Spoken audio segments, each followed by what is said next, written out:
কুলচাটা ফাইটটা দিতেছে গা। তুমি অনকে কি করবা? এখন তো ধরো খালেদা জিয়া মারা গেছে, একটু ধৈর্য আমি অনকে দোয়া করবো। না না তুমি আমি দোয়া করবো। আপনাকে আমি দোয়া করবো গেটের সামনে। এনে দাও পড়ো। না, এখানে গেটের সামনে সরাসরি দোয়া করবো আমি। শোনো শোনো, তুমি যদি ওই জায়গায় যাও তো একটা বিশৃঙ্খলা সৃষ্টি হবে। কোনো বিশৃঙ্খলা সৃষ্টি হবে না। শোনো, আমি অনকে দোয়া করবো। তুমি এই জায়গায় থাকো তাই কি? না, আমি অনকে দোয়া করবো। ওকে, আমি অনকে দোয়া করবো। ভাই ও ঢাকায় থাকে। আমি তো মোবাইল চালাই না। আমি যখন ভাত খাবার গেছি, আমার এমনি কইতাছে বেগম খালেদা জিয়া মারা গেছে। হইন না, আমার বিশ্বাস হইতাছে না। আমার বিশ্বাস হইতাছে না কোনোভাবে। আমার কোনোভাবে বিশ্বাস হইতাছে না। খালেদা জিয়া মারা গেছে এরা কইতাছে, আমি কই হ্যাঁ মনে আমার লগে মিছা মত কথা বলিতে। পরে কয়েকজন আর কইতাছে। পরে কি কইতা আমার মনটা আমি বুঝাইতে পারতাছি না। পরে ভাতে তাল নিয়ে বুঝছি ভাত খামু, আরো কয়েকদিন কইতাছে তখন কই না কথা তো মিছা হইতারে না। পরে তাল তুই ভাত খাইছি না, ভাত না খাই তাল তুই আমি লিস্কা পতাকা টকা লইয়া আমি ছুটলাম। বাবা রে বাবা, জাম আর জাম। পরে হাল সিল্লাইতে গাড়ি সরো গাড়ি সরো। পরে সিলের গোলা ভেঙে গেলাইছি। পরে গাড়ি আমি তো ডুয়াইছি, এখন আটকে দিছি গাড়ি। পরে এত এলাইছি, এখন আমার 2 ঘন্টার উপর দিয়ে গাড়ি আটকে লাগছে। আমার কিছু গেটের সামনে তো আমি গিয়া দোয়া ফুরুম। আমি তো এখন ঘুমাইতে আইছি না, এনা খাইতে আইছি না নাকি দোয়াটা ফুরুম। কারণ কি আর এই দোয়া ফরতাম না। যেতে দেয় না। আমার এই দোয়া ফরতাম নেত্রী যারা দোয়া ফরতাম আজকা আল্লাহ যেমন তাকে বেহেশত নসিব করক।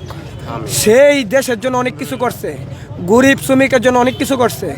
সেই নেত্রীর মতো নেত্রী হবে না। কারণ জিয়াউর রহমান যে স্বপ্ন ছিল, খালেদা জিয়ার কি স্বপ্ন ছিল। কিন্তু 17 বছরের ভিতরে আমাদের নেত্রী কোনো সুখ কি জিনিস দেখছে না। তাহার চোখের সামনে তাহার পুত্র আরফাত রহমান কোকোকে মেরে ফেলছে নির্যাতন করতে করতে। তারেক রহমানকে নির্যাতন করতে করতে জেল জুলুম খাড়াইয়া তার মেরুদণ্ডের মাঝে আঘাত দিয়া তাকে বিদেশ পাঠাইছে। তেমনি ভাবে আমাদের নেত্রীর সুখ দিছে না। কিন্তু এই খালেদা জিয়ার মরার জন্য 1 নম্বর দায়ী হচ্ছে হাসিনা, ওবায়দুল কাদের, কৃষিমন্ত্রী আব্দুল রাজাক, হাসান মাহমুদ, স্বরাষ্ট্রমন্ত্রী আসাদুজ্জামান খান, মির্জা আজম এবং আরো অনেক আছে। প্রত্যেককে শাস্তি দিতে হবে। ডক্টর ইউনূস সাহেব, আপনাকে আমি বলতেছি, ইউনূস সাহেব আপনারে সয়রাচার খেদায় আপনারা বলাইছে, আপনি কি করছেন? কিছু করছেন না। আপনাকে বসাইছে, আপনি একটু কিছু করতে পারছেন না। আমি বলবো এই হাসিনা, এই খালেদা জিয়া আর তার কুত্তা বাহিনী দিয়ে আমার মারছে। আমাদের খালেদা জিয়াকে মেডিসিন খাওয়ায় শেষ করে লাইছে।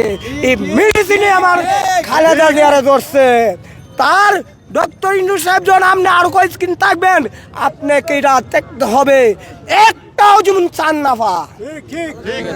আমি বলবো তারেক রহমান, তুমি কোনো চিন্তা করো না।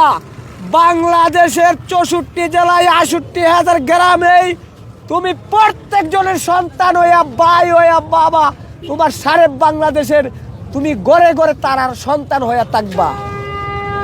1 মাস চলে গেছে, হাজার হাজার লক্ষ লক্ষ মা তোমার প্রত্যেক ঘরে ঘরে আছে। প্রত্যেক ঘরে ঘরে তোমার ভাই আছে, প্রত্যেক ঘরে তোমার বাবার মতো বাবা আছে। তাই বলবো তুমি কোনো একা না, তুমি কোনো একা নও। তুমি তোমার সঙ্গে বাংলার প্রত্যেক ঘরে ঘরে তোমার মা আছে। তাই ইতিহাস হয়ে থাকবে তোমার মার মতো বাংলার মাটিতে। এবং তোমাকে এই বাংলা 64 জেলা 68,000 গ্রামে 25শে ডিসেম্বর তোমাকে পার্মানেন্ট করে দিছে। বাংলার জনগণ তোমাকে কিভাবে ভালোবাসে, যেমন জিয়াউর রহমানকে ভালোবেসেছে, খালেদা জিয়াকে ভালোবাসেছে, তোমাকে ওইভাবে ভালোবাসবে। কারণ তুমি তাহার আদর্শ এই দুজনের আদর্শই তুমি আছো। তাই